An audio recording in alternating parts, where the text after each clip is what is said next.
कांद्याचे कोसळलेले दर, साखर निर्यात बंदी आणि अवकाळी पावसाचा तडाखा या तिहेरी संकटात राज्यातील शेतकरी भरडला जात असल्याचं चित्र आहे.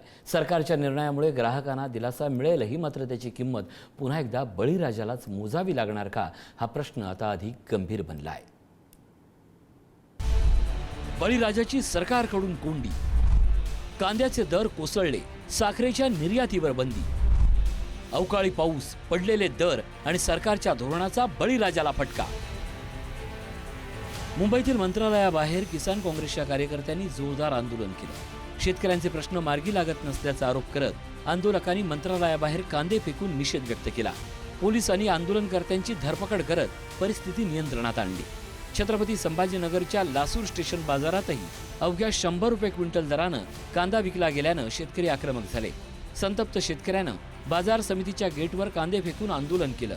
इतकंच नाही तर कांद्याच्या ढिगाऱ्यावर झोपत व्यापाऱ्यांविरोधात ठिय्या आंदोलनही करण्यात आलं. वाशिम जिल्ह्यातही कांद्याच्या दरातील घसरणीमुळे शेतकरी चिंतेत आहेत. बाजारात प्रति किलो फक्त 4 ते 5 रुपये दर मिळत असताना उत्पादनासाठी 10 ते 12 रुपये खर्च आल्याचं शेतकरी सांगतायत.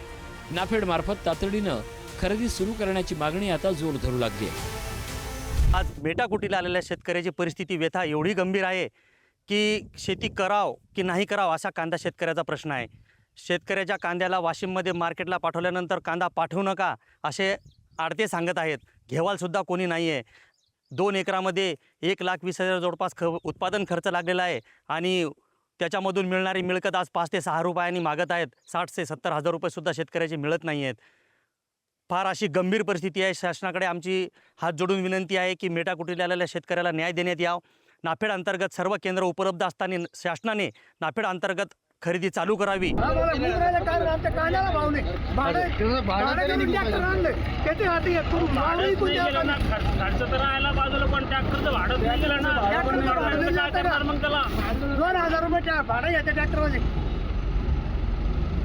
मग आता मार्केट कमिटीकडून काय मागणी तुमची?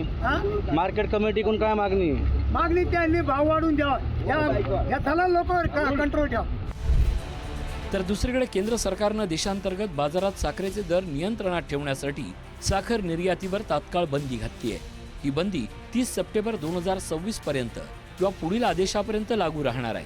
पांढरी आणि कच्ची अशा दोन्ही प्रकारच्या साखरेवर ही बंदी लागू करण्यात आली आहे. सरकारच्या मते पश्चिम आशियातील तणाव, एल निनोमुळे निर्माण झालेली पावसाची अनिश्चितता आणि अपेक्षेपेक्षा घटलेलं उत्पादन यामुळे हा निर्णय घेण्यात आला आहे. देशांतर्गत साखरेचे दर वाढू नयेत, पुरवठा सुरळीत राहावा यासाठी हा सरकारचा उद्देश असल्याचं सांगण्यात आलंय. मात्र या निर्णयामुळे साखर कारखानदार आणि ऊस उत्पादक शेतकरी अडचणीत येणार असल्याचा आरोप केला जातोय. स्वाभिमानी शेतकरी संघटनेचे नेते राजू शेट्टी यांनी तर साखर निर्यातीवर बंदी हा केंद्र सरकारचा मूर्खपणा असल्याची टीका केली आहे. साखरेच्या निर्यातीवरची बंदी म्हणजे एकूणच साखर उद्योगाची आणि ऊस उत्पादक शेतकऱ्याची अवस्था अशी झालेली आहे की आई जीव घालीना आणि बाप भीक मागून देईना. एकतर गेल्या 4 वर्षामध्ये केंद्र सरकारनं साखरेची एमएसपी वाढवलेली नाही आहे. मग सरकार जर का साखरेची एमएसपी वाढवणार नसेल, जगाच्या बाजारामध्ये साखरेला भाव चांगला मिळत असेल, तर मग साखर कारखान्यांनी साखर निर्यात का करू नये? आणि त्यालाही तुम्ही बंदी घालता, स्वतःही भाव वाढवत नाही. याच्या पाठीमागचं केंद्र सरकारचं लॉजिक काय आहे? पण त्याचा थेट परिणाम हा ऊस उत्पादक शेतकऱ्यांच्यावर व्हायला लागलेला आहे. एकीकडे कांद्याचे पडलेले दर, दुसरीकडे साखर निर्यात बंदी आणि त्यातच अवकाळी पावसाचा फटका. जालन्याच्या घनसावंगी तालुक्यात वादळी वाऱ्यासह झालेल्या पावसामुळे कांदा, ज्वारी, गहू, भाजीपाला, आंबा आणि ऊस पिकांचंही मोठे नुकसान झालंय. या पार्श्वभूमीवर बळीराजाही संकटात सापडलाय.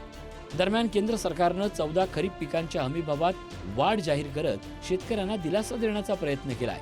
मात्र प्रत्यक्षात बाजारात मिळणारे दर, निर्यातीवरील निर्बंध, नैसर्गिक संकट यामुळे शेतकऱ्यांच्या अडचणी अधिकच वाढताना दिसतायत. देशाच्या ताटातील गोडी टिकवण्यासाठी घेतलेले निर्णय आता शेतकऱ्यांच्या घामाच्या किमतीवर मात्र परिणाम करतायत. कांद्याचे कोसळलेले दर, साखर निर्यात बंदी आणि अवकाळी पावसाचा तडाखा या तिहेरी संकटात राज्यातील शेतकरी आता भरडला जात असल्याचं चित्र आहे.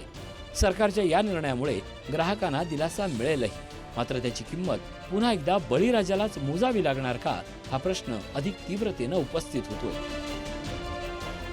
ब्युरो रिपोर्ट, पुढारी न्यूज.